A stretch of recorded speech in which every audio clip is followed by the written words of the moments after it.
Hey guys, this is Alex, and welcome to the Two Dudes, Brews, and Reviews podcast. On today's episode, we're talking about 1997's sci-fi action comedy, Men in Black. If you like what you hear, consider subscribing to the podcast, give us a rating and review, and maybe even tell your friends about us. With that being said, we hope you enjoy the show.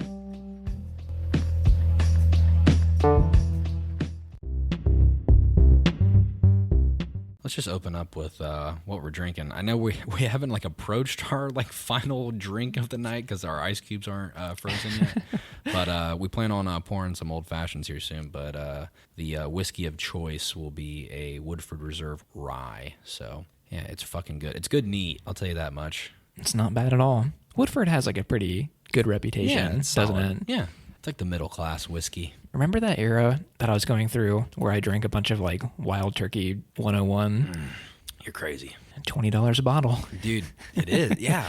Those were some strong fucking old fashions. Oh, yeah. Those were tough. We haven't had an old fashioned in a while, so it's I've been really loving cocktails lately. So me and the woman have been going out on Fridays, and we had just had a couple really good cocktails. She had something made with gin. And typically, I shy away from gin. I've never really liked it the way I've had it before. I don't either. It was fucking amazing. Whatever drink she had, it was lemon juice, gin, pea flower extract. So it was really floral. It was one of the best drinks I have ever had. It was so delicious. Did y'all go to some fancy place or something? Yeah, P.F. Chang's. I don't know. It's like the. I would never think of getting a cocktail there. It was really good. Really, really good. And then I had a tequila cocktail. I cannot remember what was in it. That was really good. It had pomegranate juice in it. I love tequila. She cannot stand tequila for some reason. Well, let me put it this way. She likes margaritas, but a tequila cocktail, nah. I'm like okay. I could drink tequila straight, no problem. That's the only liquor that I can drink straight. Yeah, I don't know, something about it. I love the aromatic characteristic of tequila, like that agave. It's unlike anything else. It's my favorite. Yeah, I don't like vodka. No gin for me.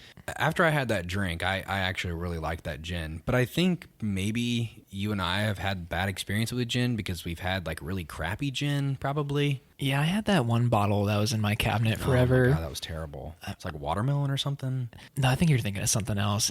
It was a big green bottle. It was called Tanqueray or something like that. It's a famous brand, but I don't even remember how that ended up in my house, to be honest. Do you still have that bottle of Bacardi 151? No, my brother finished that off too. Oof, poor guy. Jesus. I'll never do that again. Terrible. I can't. There's never going to be another chance for me to do it again because they don't make it anymore. You should have held on to it. I should have sold that quarter of a bottle for who knows how much it would go for. I don't know. You probably find some shit on eBay.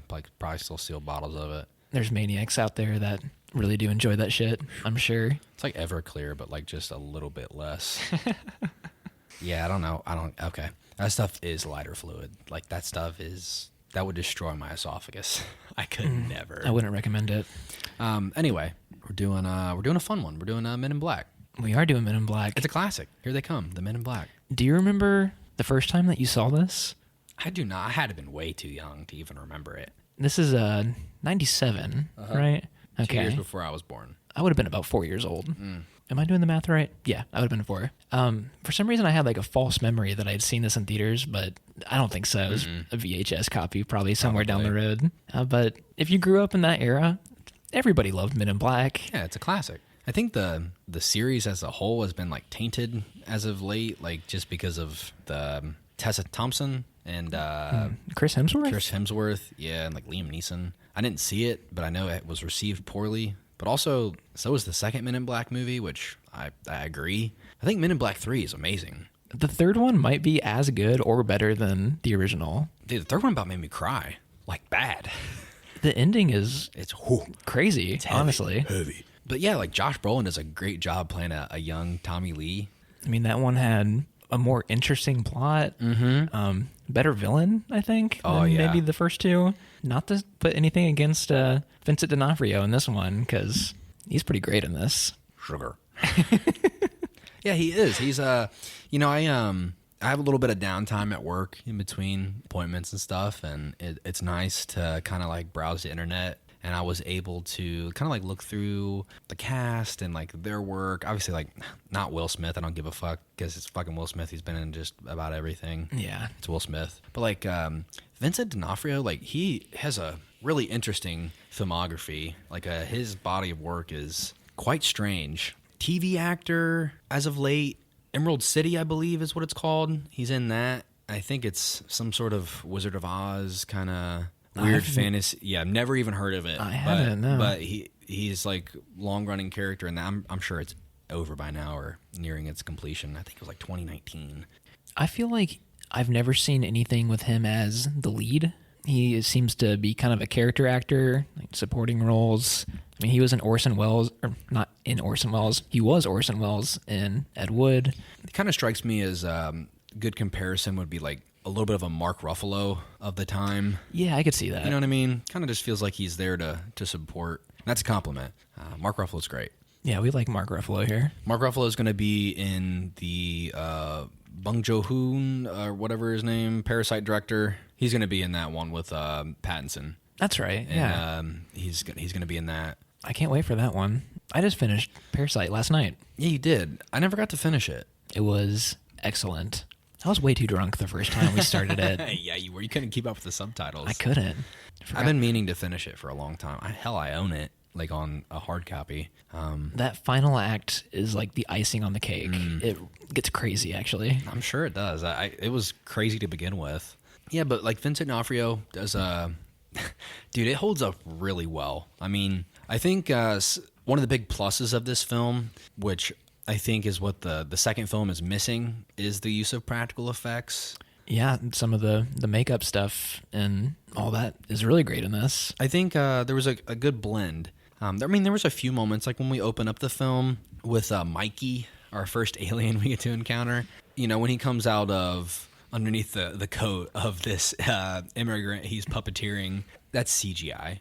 Yeah. But then it comes into practical effects with when he's on screen with Tommy Lee and D, I believe. Deee is the other agent. So, I mean, there's that good blend. And I think when you get to that second film, it like completely goes off the rails with like the CGI. And that movie's like the color palette is super muted.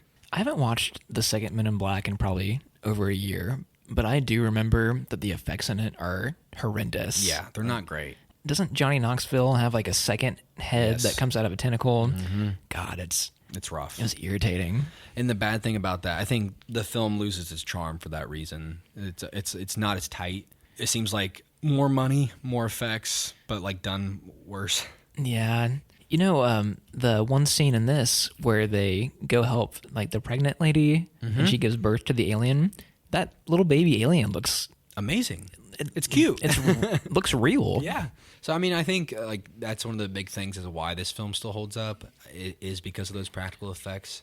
It's something that I really miss about films nowadays. Like, I think most of my favorite films now are less is more for the most part. Definitely. And I think one of the big things, maybe why Nolan's one of my favorite directors or even like Villeneuve, is because there's a nice blend. Nolan is like all in camera. So, I mean, that's in its own ballpark. But like Villeneuve, he, like especially with Dune, I think it's really elevated, and like Arrival as well. Incredible looking movies. Things are like super grounded for that reason. And obviously those films compared to these films are like 20 to 30 years apart. So, I mean, we've come a long way.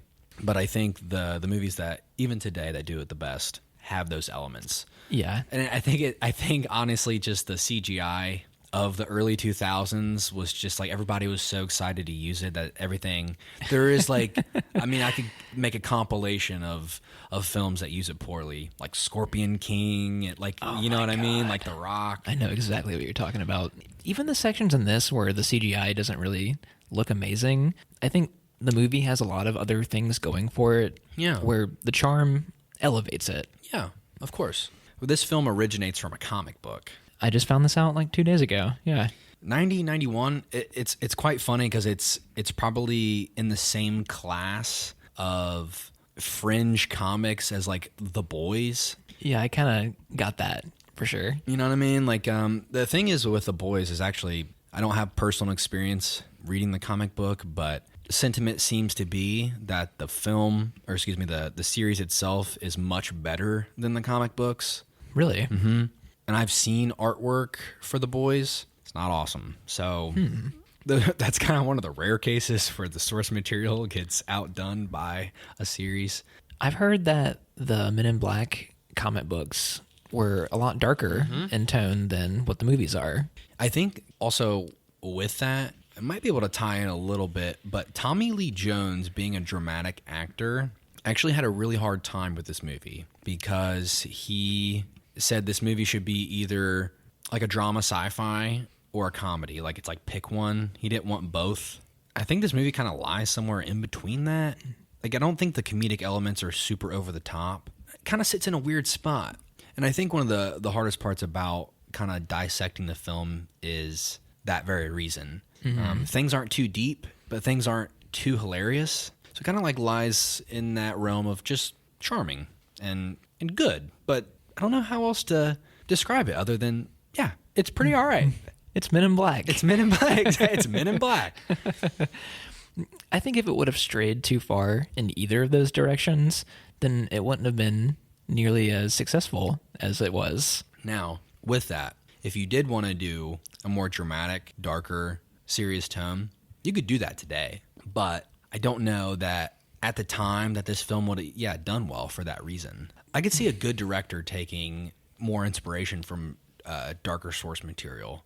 Hell, who would have a good job with dark, noir-esque, Men in Black, alien hunting? Ridley Scott at his peak? Probably. James Cameron, maybe? He's like all about spectacle, so I don't know. Yes. There'd be fucking explosions behind every gunshot. Like, it'd be just fucking guys walking down aliens and just shit happening in the background, exploding all over the fucking place. He's not Michael Bay. Oh, sorry. You're right. I mean, it might have been close to that, though. Sorry, I did mix the two in my head right there. Oh my gosh. Avatar, The Way of Water, directed by Michael Bay. Can't wait. I would pay more money to see that, to be honest with you. I'd love to watch a man just fucking butcher the potential of something. Oh my God.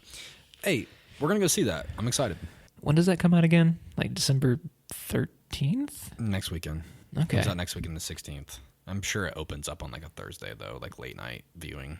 Okay. I never know what date it is. Like, I have no idea where I am most of the time, so you'll have to be the one to remind me. Yeah, I'd like to see it opening weekend, but we shall see. Let's kind of start from the beginning a little bit with.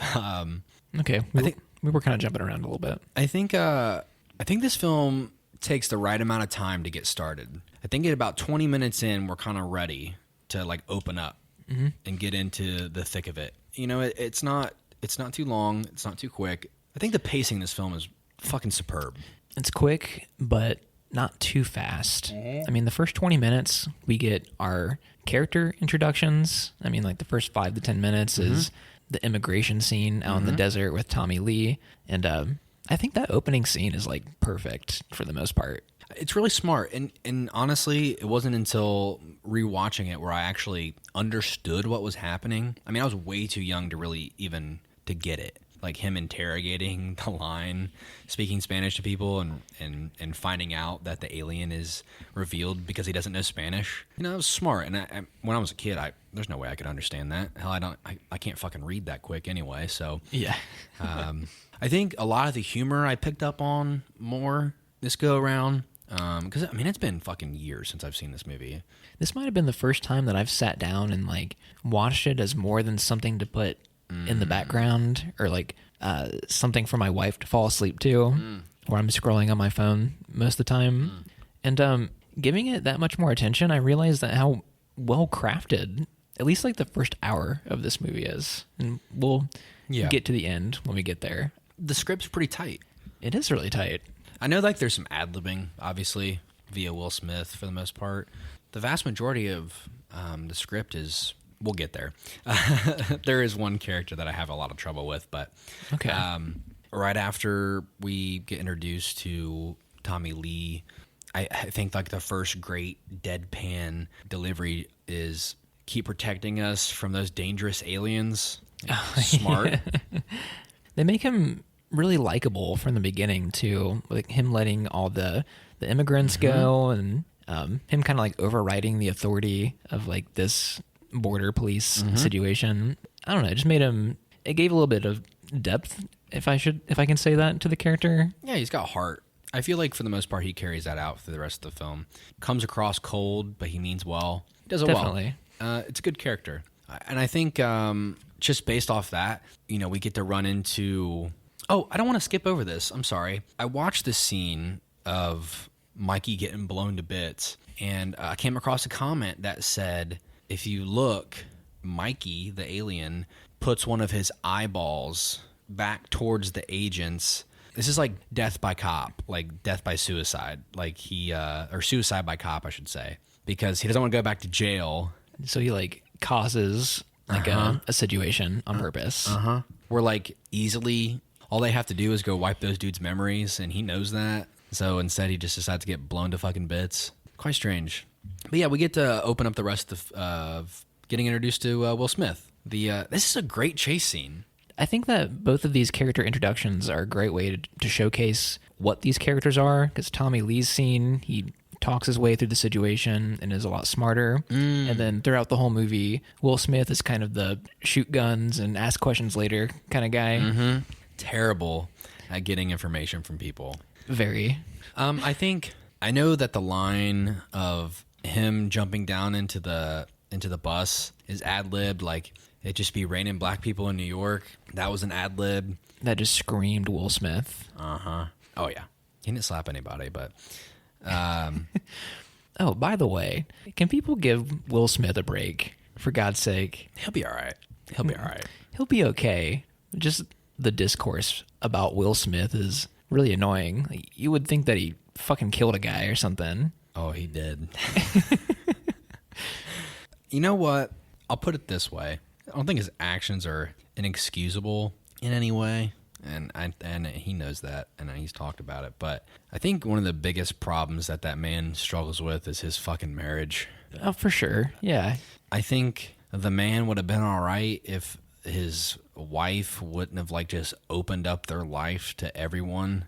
Like, I'm not saying that it's cool to fucking cheat on your significant other, but it's like, god damn, do that shit behind closed doors. Like, don't fucking bring that shit out onto a fucking talk show. Yeah. Like, that is just so fucking bizarre. Because in this day and age, and actors and actresses and people that are famous, celebrities, what have you, their life is viewed on a screen by someone, and their social media presence and their media presence is their life, and their and that what makes or break them. And it's like, god damn, you would think his wife would fucking know better. It's so bizarre. Maybe she lives for that drama. It is so fucking bizarre. I just think people are going too far, banning him from the Oscars and stuff.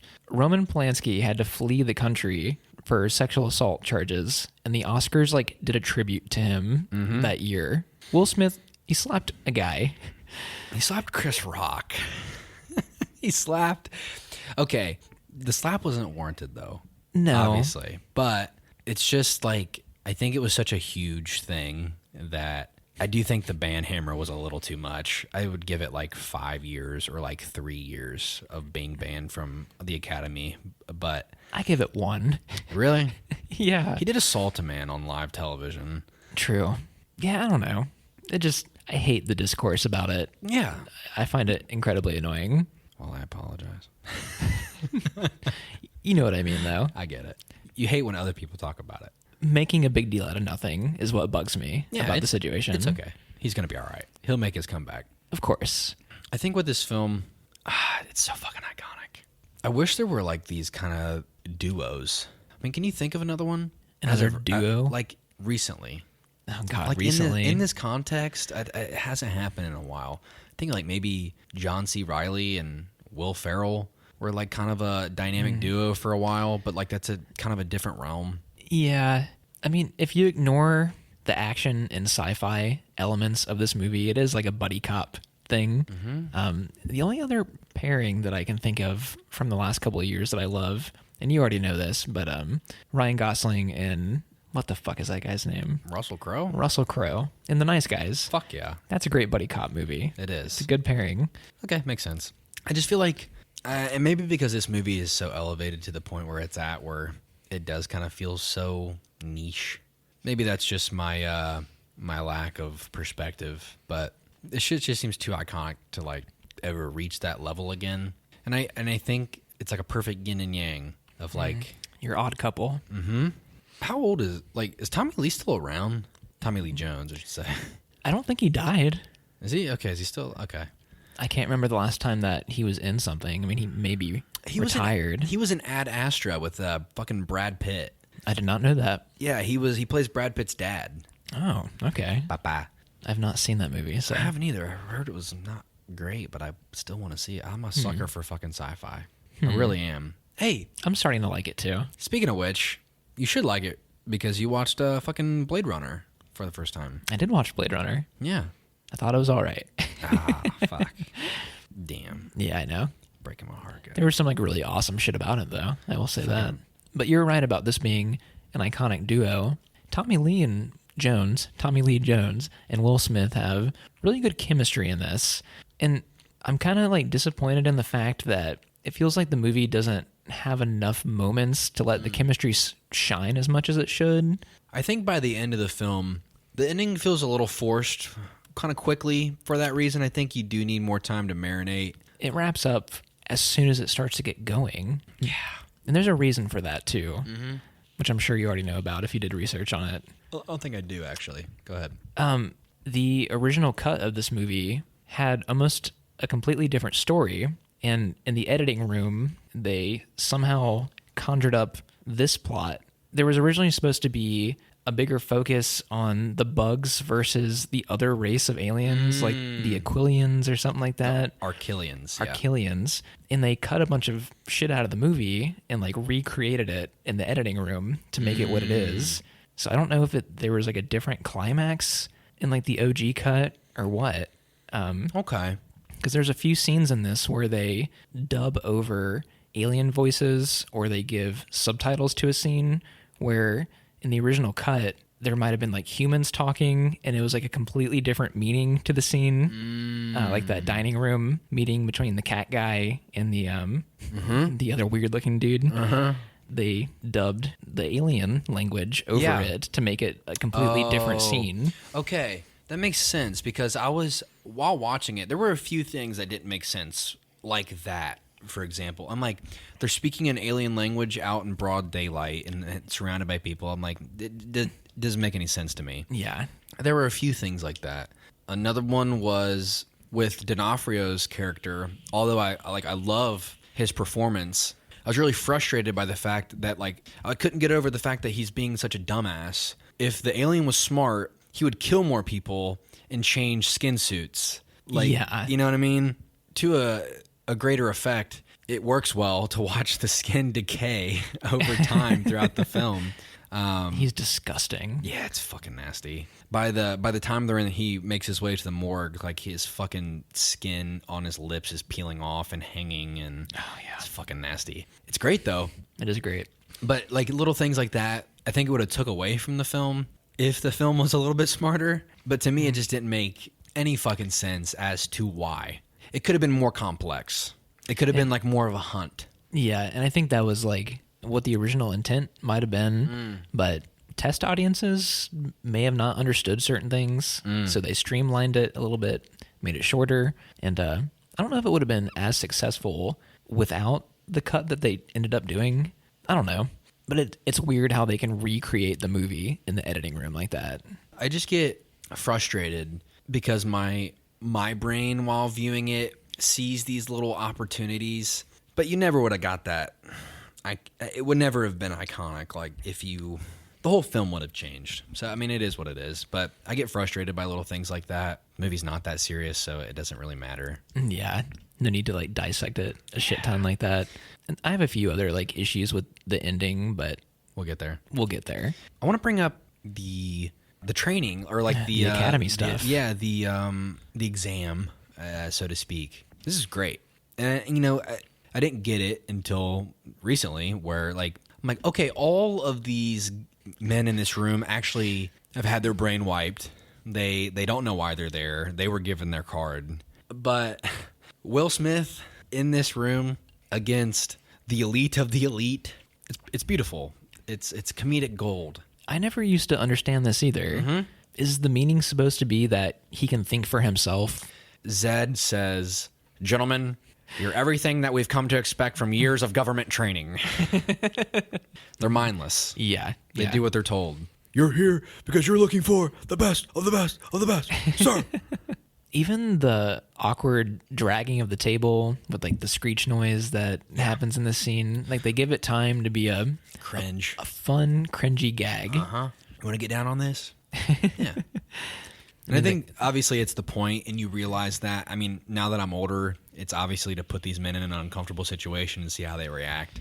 I think I got a lot more out of the film for that reason, being a little bit older. Definitely. I respected it a lot more. All of Will Smith's comments that he makes during like the little shooting gallery thing they do is the writing is really great in that scene specifically. Those books are way too advanced for her down here in the ghetto. I think she's looking to stir up some trouble. Yeah, quantum physics in the hands of a fifth grader. Yeah, I get it. It's like perfect delivery by Smith. It's hilarious seeing him like squint around this room, delivering one shot, and it's like to a child. Every time I see that shooting gallery scene, it reminds me of like the dinosaur ride, like in like Universal Studios, just like strobe lights and like, being discombobulated by like fucking animatronics. Makes me very uncomfortable. I hate that ride. I fucking hate that ride. I don't remember doing that when I was at Universal. I hate that ride. It's over like near fucking Dino Land or whatever the fuck it's called. The Jurassic Park land? No. It's it's dinosaurs, like the fucking DreamWorks film. Oh yeah, that's at Universal. I did ride that. It must have been very forgettable because it is. But when you're fucking 7 years old, the fucking spiky, horny, that sounded weird, spiky, horned T-Rex looking thing is fucking terrifying. It's terrifying to a 23-year-old too, but yeah, you know. They're fun scenes. Yeah. It's good shit. I think dissecting it fucking takes the fucking sparkle out of the fucking... That's what we do. We take the magic out of everything. We like to put everything on a fucking heavy dose of Zoloft around here. I have a question for you because I'm not entirely sure about this. But when he leaves the training area and he meets back up with Agent K, they walk down this long hallway that has like these big holes in the ceiling. And something about the background looked really fake. Are they like on a treadmill with a green screen behind them? Because it cuts to a shot where it shows their feet and it's like the floor of the room. But whenever the background is moving behind them, it just looks like, you know, like in That 70s Show when they get in the car and like they just show like stock footage. It kind of felt like that in a weird way. Okay. And I couldn't decide if that's really what was happening. It could have been perspective, could have been a little off. I don't know. They could have, and this is just taking a stab at it, the set could have been a lot smaller than it appears, but the way they shot it, they could have edited it. They could have edited it where whenever they're cutting to Smith looking down at the photos, they step back again and they do that same walk. Yeah, okay. That could be. I have no idea. You could be right. They could be on a green screen. But to me, it felt like the set was real. Okay. But also, there isn't any organic objects, furniture, or anything to break up what otherwise would be like a liminal space. It could be your mind playing tricks on you as well. Because that was the only time that I questioned the set. Because like once they arrived to like the actual Men in Black headquarters, like that all felt like it was built for filming. Yeah. I think both theories could be correct. I have no idea. I'd have to rewatch that scene to take a look at it. But there was a hard stop where they walk out of that room. Agent K stops him and they start walking. I don't know. Everybody remembers from Men in Black the suits, the sunglasses, the gadgets. One thing I'd forgotten about, and this happens at the end of this hallway scene, is the shrimp guys that drink coffee and smoke cigs all the time and just joke around. I remember them. I don't know how I forgot about them. They're the best. When they try to fucking evacuate the planet, they bring fucking like cartons of marble. Like I'm like, fuck yeah.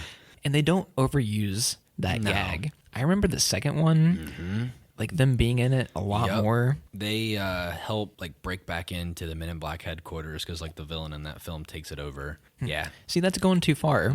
They should be useless. Same with Frank, the dog. He makes a reappearance in the second film and plays right. more of a role. It becomes way too much. Rather than leaving them be as little plot devices, they become overused gags later on. I mean, in this film, they're used as a way to actually break the reality of Will Smith, to actually like, yes, this is really dumbass. Yeah. And the pug is used for information to move the plot along.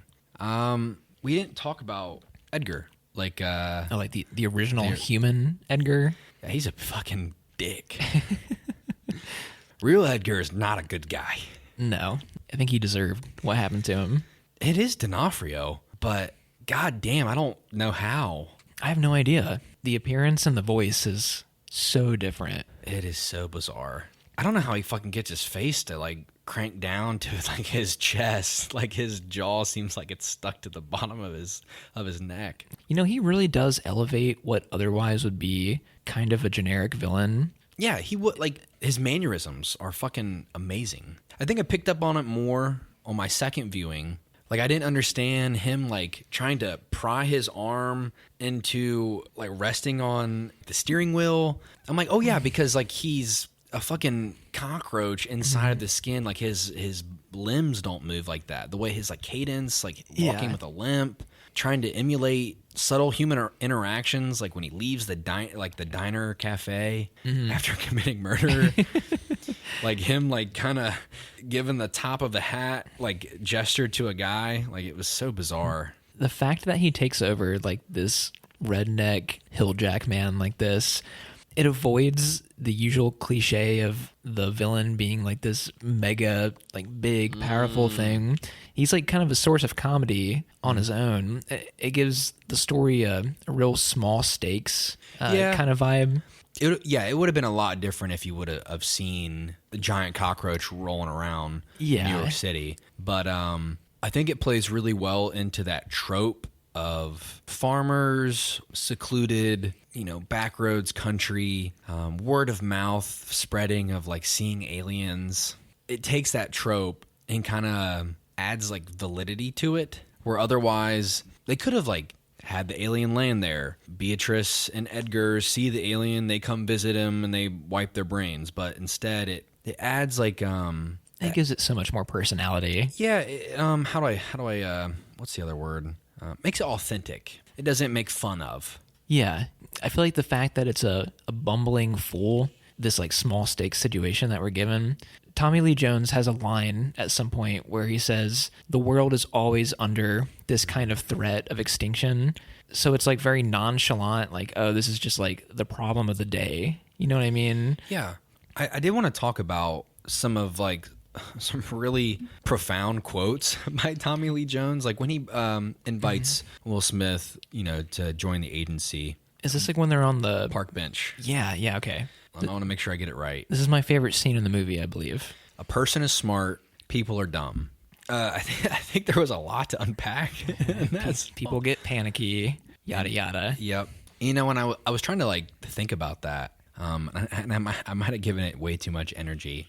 I do think a person is smart. And I think one of the biggest things when it comes to society as a whole is that it's so difficult to articulate your point of view. There is no way for someone to really be inside of your own head. And I think when there are problems, for example, like I will just say like our most recent global issue that everyone dealt with the past few years, there is something that our fucking monkey brains cannot work through when things become a problem for everyone and not just a problem for a small few. Like, there's no way for the problem to be solved when you add that many intelligent, at least from our perspective, minds, like, trying to figure out this problem. Like, things become so convoluted. And that's why it's so much easier to adhere to mob mentality. Mm-hmm. And yeah, and it's like, I don't want to get too off course here, but I had recently been watching, like, for some reason, I have been watching like videos of like fucking primates and shit. For some reason, I don't know why they keep coming across on my... You would. Yeah, I don't know why. I don't seek it out, but it just comes to me for some reason. But just like watching primates be territorial, killing other chimps, like they're so smart, but they don't have a way to like articulate language yet. Things of that nature where I'm just like, yeah, we're that, but we talk. That's not far at all from the truth. We are that, but we have like fucking guns instead of like sticks. and, you know, and just when it comes back to a person smart and people are dumb, I think like Tommy Lee Jones as a character like really encapsulates that mentality where he is like cold, like almost like too stoic in a way, where like the way he deals with problems compared to Smith. Like Smith is like, yeah, you said earlier, ready to pull a gun out, ready to chase. Yeah, Tommy Lee Jones, he's just saying, hey, like this is just another day on the fucking job. There's always an Archelian battle cruiser. There's always a plague threatening to wipe out humanity. There's always something. The way he carries himself allows him to finish the job, to solve the problem. I think he is always aware of impending doom. Yeah, he doesn't get like too emotionally involved in all this. He's the wise, hardened veteran, which is always a fun cliche. I think it's a good cliche. I think it's like it's a great trope. It's a good cliche. There's not many good cliches, but certainly one of them. I enjoy the way that this movie does world building, or like has a lore around it. It doesn't really over-explain things. It feels like for the first 30 to 40 minutes, we're kind of just being brought along, where things are being explained, like them going to visit the like the thrift store guy, The pawn shop. yeah, the pawn shop, featuring a cameo from Tony Shalhoub, I believe his name is pronounced. He plays Abe, the dad, in The Marvelous Miss Maisel. Oh, okay. And he's wonderful in that show. He's hilarious. It just gives you the information so naturally, never over-explains anything. It just has a cool world building to it. Like, I just found... It's natural. It's not heavy-handed. Yeah. And it works well with the plot. Yes, yeah. Piss break. Her fucking female character's name? Before she becomes an agent? Yeah, what's her fucking name? I don't know. Good. Let's keep it that way. I don't even know the actor's name, to be honest. She has like not been around for a very long time. I'd like to take a deep dive. She like dropped off the deep end. Like no social media presence. I think she was like rumored to be a photographer for a long time. Really? But like doesn't post any sort of social media. Her name is complicated, I believe. I think it starts with an L or something. But It's Linda Fiorentino or something like that? Yep. Something must have happened because in the second Men in Black movie, they completely undo the ending of this one. And I don't know if they say she dies or what, but It's very strange. you never get Agent J and Agent L in the sequel. Yeah, I don't know. I don't know whatever happens to her. My problem with her, I think she's fine as a character. God, her line delivery is bad. You thought so? Dude, I didn't really catch that. especially when Edgar's on screen with her and they're interacting, it's so terrible. Especially like in the morgue. When like Edgar is Like under the table. where like where's the cat basically, and she's fucking pinned up against the freezers with the dead bodies in them. Yeah. It is so fucking dry. I don't want to criticize too much. I didn't really notice, to be honest. I think the problem is that her character doesn't really have many interactions. She's got nothing to do. Yeah. Something about like the over-sexualization of her feels kind of weird. That's the thing right Feels there. really bizarre. It's the first interaction that she has with Will Smith that bugs me so much because I feel like the writing in terms of logic goes out the window completely. Yeah. Where Smith very obviously, they're doing like an autopsy and like he very obviously has no idea what he's doing. And I was waiting for her to like call him out sooner than she does, but she comes across like really thirsty for him in this scene where like it doesn't make sense for her to. It like makes me really uncomfortable actually. Yeah, this might have been like a 90s, like, we got to get the love interest in here somewhere. Typically, I feel like it's a man being really over the top, but it was really bizarre, and, like, it just made me really uncomfortable. Well, we do get the man being over the top later when Smith comes back to the morgue the second time when Edgar is there. Mm-hmm. Yeah, it just made me feel so weird, where I couldn't look past it. It kind of frustrated me that I couldn't get over it, but it's just like probably poor writing for a character. Yeah, probably something to do with like meeting a quota, or like, oh, this will be good with this audience, this, you know what I mean? Just like producers getting involved with like fucking numbers and shit. It just felt weird, and it felt bizarre. I also get like really frustrated that she's just like all of a sudden an agent at the end. It just feels like really undeserved. I completely agree. Completely unwarranted. I mean, hell, they give her the money shot at the end where she gets to kill the bad guy. Mm-hmm. And with like hindsight, like the second Men in Black movie, it feels very pointless that they did this.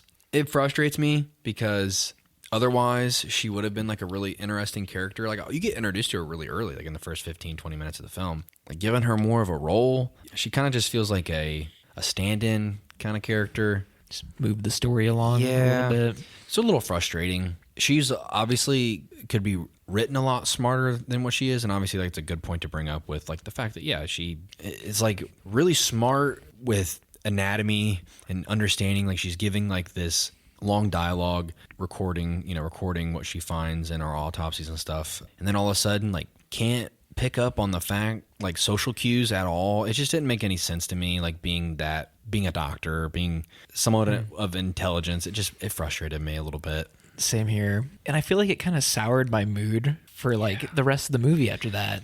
Yeah, and because those interactions with that character pull us into the third act. And and it kind of feels a lot of the fun of the film kind of gets watered down.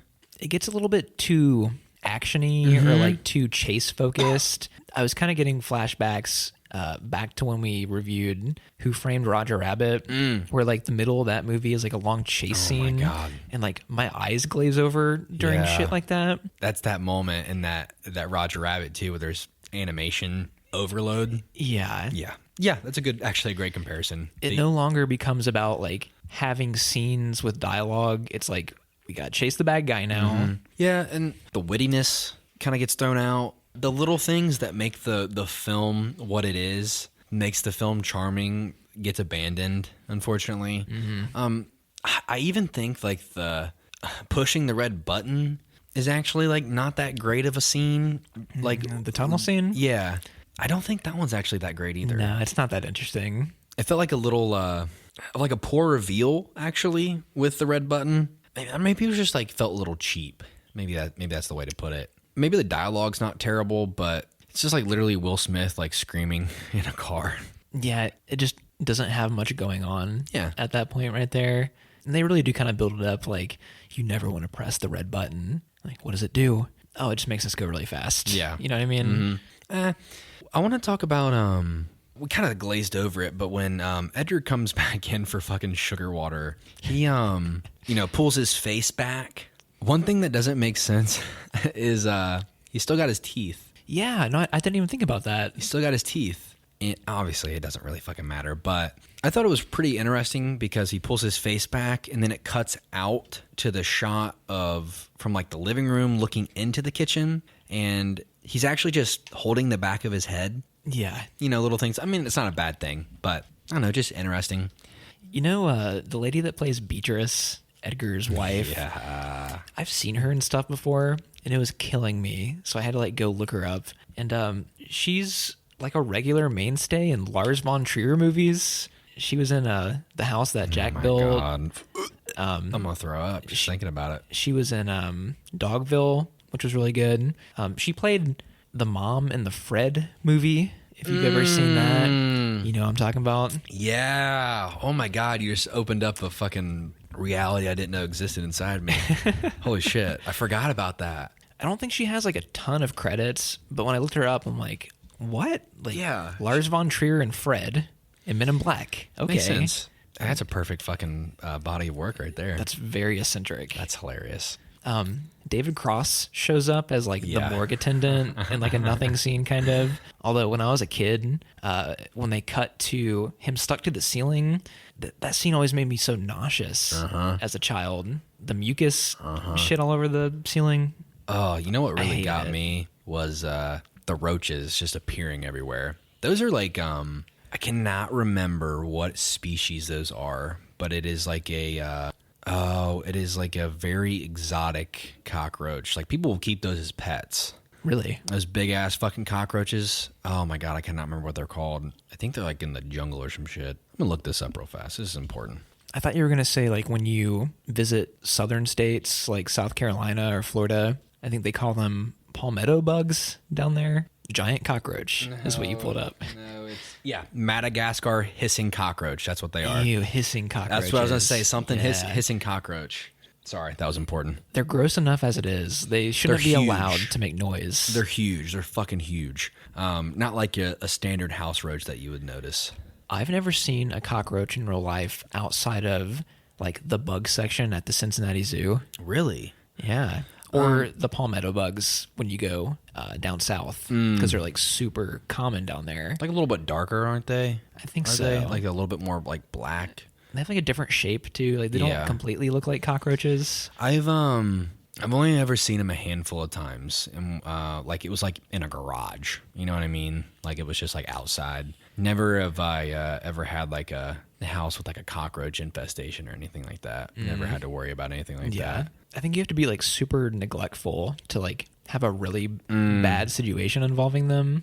I know they exist in like every house, but yeah, they never come out. It's very strange. Anyway, I don't even want to think about it. I want to sleep tonight. But yes, in the movie, it grosses me out quite a bit. And their usage as a distraction to get the alien from entering the ship in the final act, where like Will Smith starts stepping on him. Was that your auntie? The squishy sound design and like the goop that comes out is this is the stuff that grosses me out. I find that hilarious. Knowing what you're capable of stomaching, like, okay. I don't know why. It's very specific triggers. The only other time I've ever been uncomfortable with like bugs was like the most recent cicada. What do you call it? Fucking cicadas come back. You know what I mean? That bothered me. I cannot fucking stand cicadas. I hated that too. Had one inside of my car, and it was in between my like seat belt and next to my buckle, and I went to unbuckle my fucking seat. Ew, did he crunch it on And accident? no, and it went. Sorry for anyone's ears that just heard that, but it fucking terrified me. That was a bad time for Ohioans. I don't fucking like it. When I was a kid, I was like, fucking, let's go catch them. And as an adult, I'm like, they're fucking spawns of Satan. Like, fuck off. I'll be like in my 40s the next time they come around, so Yeah, I'll be 30-something. I'll worry about it when that comes. My kid's going to come up to me with caught one and be like, look, Dad, look. I'm like, you're Get away from me. my child. You're touching a demon. Anyway. Can I bring up that the scene when Will Smith first visits the Men in Black headquarters and he accidentally sets off that little ball thingy? I felt like nothing really came out of that. Like I was expecting, like you know how the boss played by Rip Torn in this, like he kind of doubts. Zed? What's his name? Zed? Zed. That's right. I was expecting some kind of subplot where Will Smith has to like prove himself to be a part of the Men in Black. All right, Agent K, like that was his last chance right there. Like he's got to prove himself. But he like smashes up the headquarters and then they just move to the next scene and that's the end of it. I thought that was weird. You know what I mean? It is kind of strange now that you put it like that. It's one of those buddy cop cliches, like, you know, young rookie, got to prove yourself or else you're off the case. Speaking of like young rookie, I love, it's actually a kind of really easy to miss because it's not like really beaten over your head as far as comedic delivery. But when he does walk into the Men in Black headquarters for the first time as a new agent, he says, I don't want anybody calling me son or junior. And Zed refers to him as, go get him, Tiger. Like, you know what I mean? Like it's, And I he think does treat him like the fucking kid. I think Agent K also calls him Slick immediately after yep. that, which I found pretty hilarious. All right, Slick. Fuck yeah. My impressions are a little bit off, but they're almost there. I do have a thing with, you ever, do you want to move kind of towards the end of the film? I think so. Like most of my remaining notes lie there, I think. Okay. There's always a interesting thing when you add a deadline in a film via time, like you have X amount of minutes to save the world. This is literally the next thing I was going to bring up. Okay, cool. They do. They fucking timed it right. It's 8 minutes. They had 8 minutes. Oh, like in movie time? In it's movie perfect? time, it's perfect.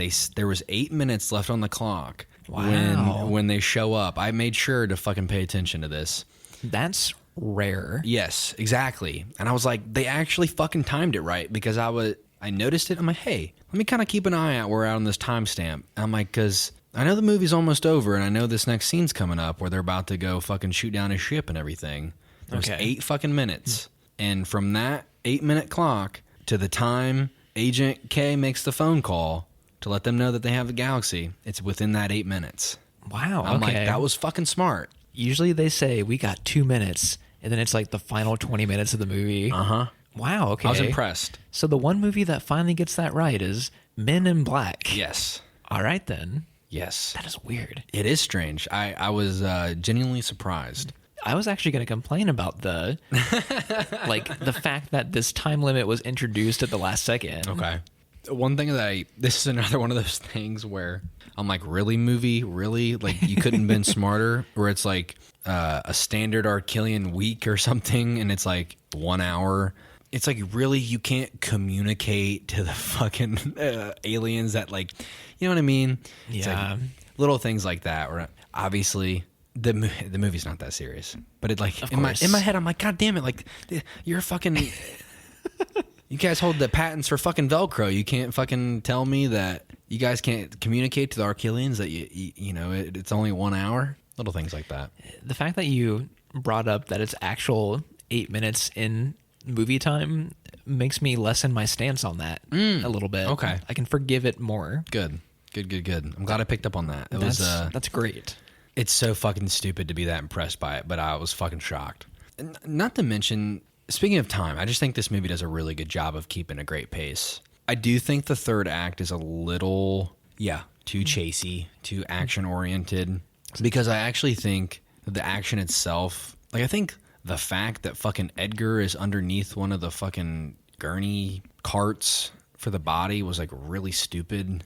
I think that was really silly. It was a tad bit too cartoony. Yeah.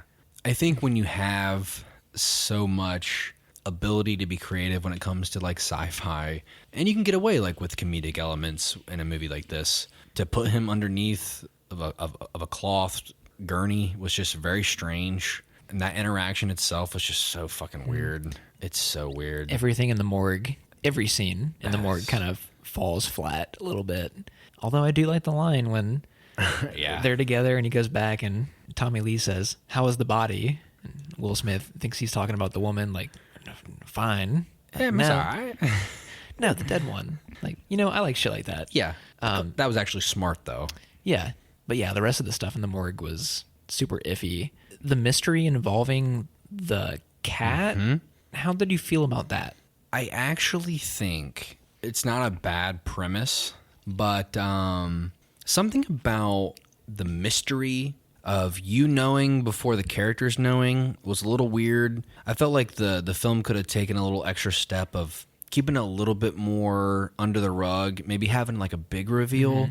Like, something about it felt a little forced. There's a shot involving the cat in that diner scene where the Orion symbol on its, like, its name on its collar. Yeah, it's, like, super in frame, and it kind of, like, telegraphs it way too much, I guess. But that's, like, me knowing where the movie's going because I've seen it many times. Maybe, like, nobody would really know to look for that on the first viewing, at least. It's such a weird situation that the movie sets up for itself, where it's like, I don't really know how to really get out of the way it's already been established. Like, it just seems like there's really no way around it. I don't think it's bad writing. I just think it's a little predictable. Like, the way things are shown. Like, it's not some fucking Christopher Nolan prestige reveal.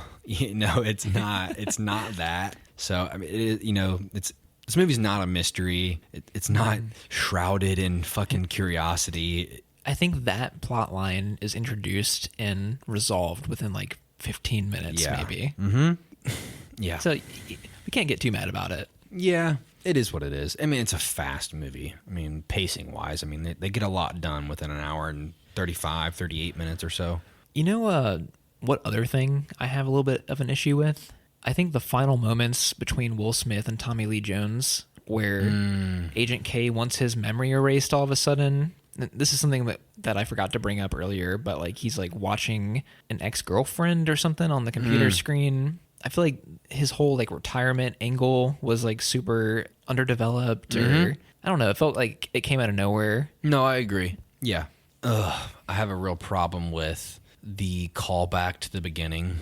That vote, like the line delivery is the exact same. Tommy Lee mentions, the stars. Yeah. Obviously, it's his way of trying to get through this tough situation. But then, Tommy Lee saying, "I'll see you around," and Will Smith saying, "No, you won't." Like, it was some premeditated thing. Was just really bizarre to me. Where I think like you could actually really elevate that scene and make it more emotional, but like, it feels so super dry. I don't know why they would even like need to take that angle. I don't really understand that from a writing standpoint. Yeah, I know it sets up that second film a little bit because fucking Tommy Lee Jones is working in a fucking post office. Yeah. But which is the best scene from Men in Black 2. Yep. Mm-hmm. They could have littered in throughout the movie like Tommy Lee feeling like life has caught up to him, like I just can't do it the way I used to, kind of like how his previous partner did. But there's like literally 0% of that throughout the movie. Yeah, it feels like at a certain point there should have been more of like him being tired, him struggling a little bit on the job. He fails to shoot the gun in time or something like that. Yeah. But in that he's always in control, so it's never like it never seems apparent. That final scene with the alien when like he gets swallowed up by it, like they get out of it just fine. Yeah, exactly. And that would have been your chance to do that from like a writing perspective. Yeah. The character, he's always in control. There's never a problem. So yeah, that angle feels really bizarre. And I know, obviously, we kind of mentioned earlier with like in the editing room, things got fucked around with. So maybe there was. Maybe something was lost in translation. I have a problem with the fact that, how do I put it? You know how I mentioned earlier with like the movie and it being less smart than what it is? There's a chance for the film at the end. He reads the hot sheets, the tabloids, and Tommy Lee Jones, man comes out of coma, out of blank years, wife reunited, and it's like, okay, how many moving pieces have to go into the fact that the woman he never married is now his wife? Like, what about her relatives? Like, why is this so complicated? I wondered the exact same thing about Will Smith's character when he first gets integrated, because they say like, you're a ghost now, we erased all your files everywhere. I'm like, does he have parents? Yeah. Does he have friends? Like coworkers? What happens to them? Fellow police officers, because he was a cop prior to this. There could have been like one scene addressing that. Literally 30 seconds could have fixed that, maybe. Do a montage cut of everyone in his life getting the fucking neuralyzer, like and red that would have been red like light, red light. That would have been a fun sequence right there. Yep. I don't know. It's a little bit of plot holes. It's weird. You about ready to wrap this thing up? We good? I don't think I have much more to say. Okay. Outside of that. Same here. I think for me, we dissected this film a little too much where it kind of like takes away some of the fun. But I mean, as a whole, the movie's still great. Like, it's a fun ass movie. Rating wise, where do you think it sits? You want me to go first? Go for it. Yeah, I know where I'm at. I think Men in Black is a really good movie, but it's not like a great movie. And for all the reasons that we've listed over the last hour that we've been talking, I'd say I'd give it like a 7.5. Okay. One point I want to bring up before I give my rating is that I think Men in Black 3 actually takes everything that the first movie lacks, and like there's like emotional moments. Will Smith is smarter, deeper plot, more interesting plot, future and past, and I think that movie's solid all around. And I think when you stack it up next to this movie, being the first in a franchise, like similar to like the Terminator, for example, like Terminator 2 is considered probably the best one. Terminator 1, the fucking back half of that movie is weird.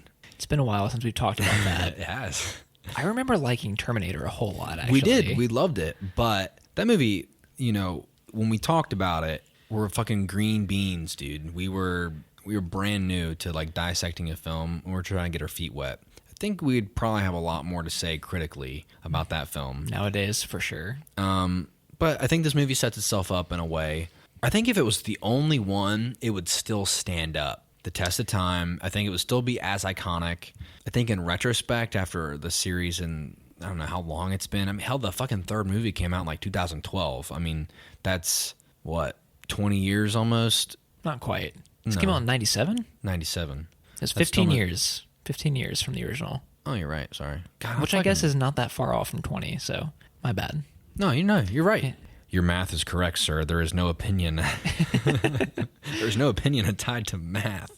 But yeah, you know, it feels solid to me. And I think our criticisms are valid and our praises are valid. And I think I'd say it about an 8. I think this movie is very forgiving. A lot of charm, a lot of fun. And for those reasons, you definitely can forget and forgive its shortcomings, I suppose. Of course. I'm comfortable with that. What are you recommending? Okay.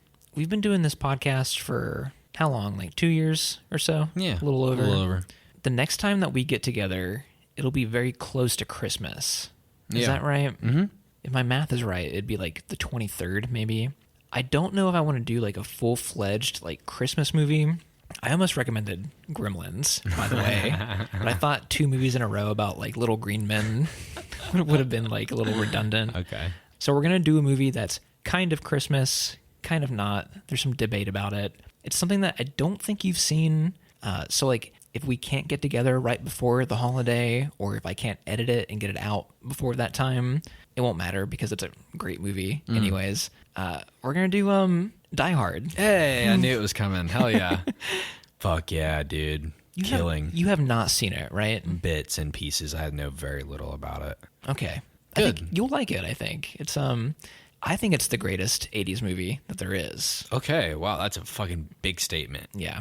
Not a big 80s guy altogether, so take that with a grain of salt. Okay. But we'll have a lot of fun with it. I felt that coming. I almost stole your thunder. If we had been closer to before the holidays, where I knew we could get something out in time for Christmas, I would have done It's a Wonderful Life, maybe, but... I've seen that in a play format. Really? It was fucking amazing. That sounds amazing. It was great. It's an amazing movie. I prefer the play that I saw, but yeah. Okay. But, okay, Die Hard. I've been waiting a long time to find an excuse, so this will be good. Bruce Willis, before he had the contract that guaranteed him the badassness. Back when a man could remember his lines. Severus Snape as the villain. No, that's right. Alan fucking Rickman. That's who it is. I almost said Gary Oldman. It's Alan Rickman. Hell yeah. Oh, yeah. You're in for a treat, dude. All right. Sick, man. Yeah, that's all we got. Until next time. Getter, if you could do me the honors. Adios.